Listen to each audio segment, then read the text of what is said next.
Tens of millions of people in North America have recovered from addiction, restoring their health and humanity while simultaneously benefiting their families and communities.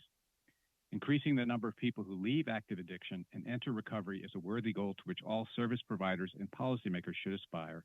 This is the animating spirit of the recovery-oriented system of care currently being built in Alberta, a destigmatizing and optimistic vision, which I believe should be spread nationally.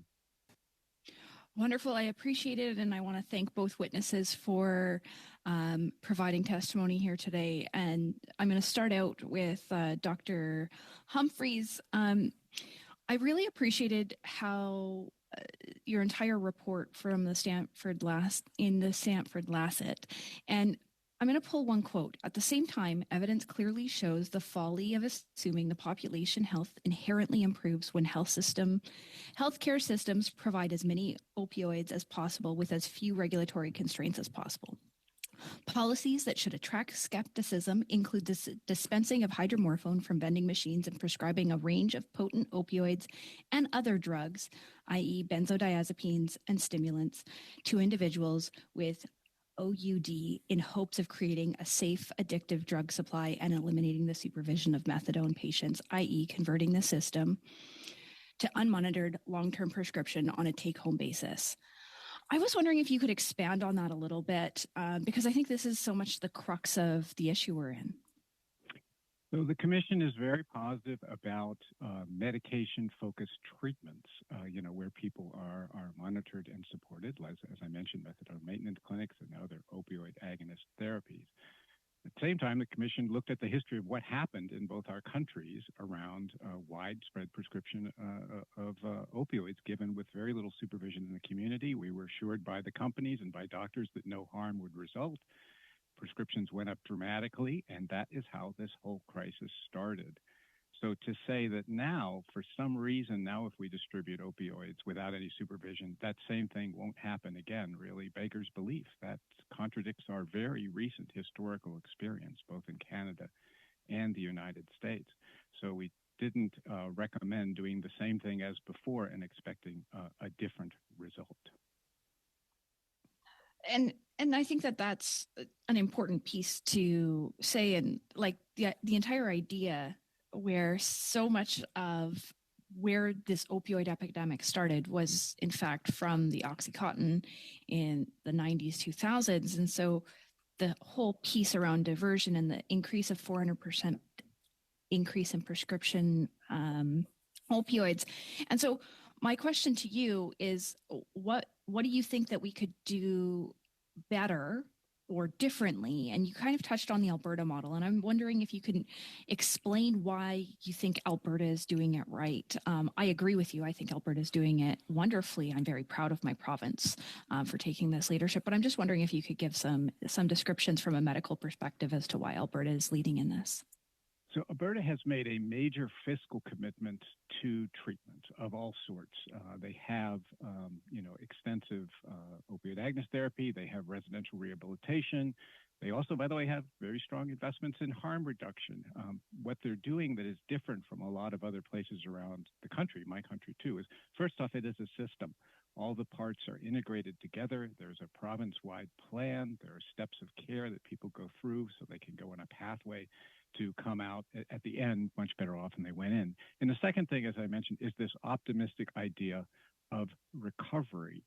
So, because addiction is a stigmatized condition, there are a number of people who would believe, colloquially and, in say in a cold way, well, once an addict, always an addict, they'll never change, they can't get better.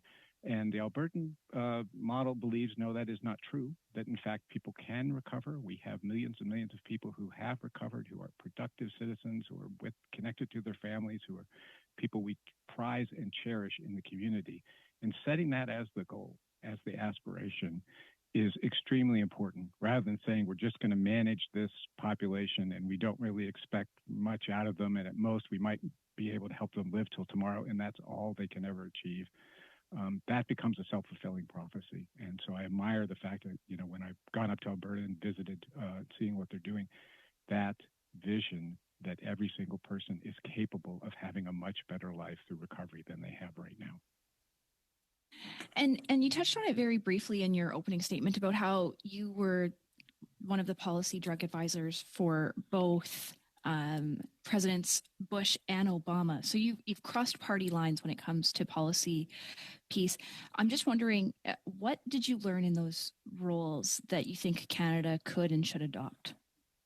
Yeah, I did do that. I'm not a politician. I'm a policy advisor. So since the science stays the science, anyone who wants to adapt it, you can work with a broad range of people, and that's what I've tried to do. What I saw in both of those administrations was the commitment to treating addiction as a health problem was profound and important. Both those presidents, although they differed in many, many ways, obviously, they both believed this is something we could handle addiction through the healthcare system. Yes, we need law enforcement when someone, does something violent or because of their addiction. But for the most part, we want people to be able to talk to their doctors about their addiction like they would talk to them about cancer or like they would talk to them about a heart problem. And they both moved our system that way. And Canada, by the way, does better than the U.S. It gives health insurance to everyone, and I think that's great. We've moved some progress towards you, and that's something we would like to copy you in. But I think that concept, try to manage addiction as much as possible in healthcare. You don't need the public safety unless the person does something that threatens another human being.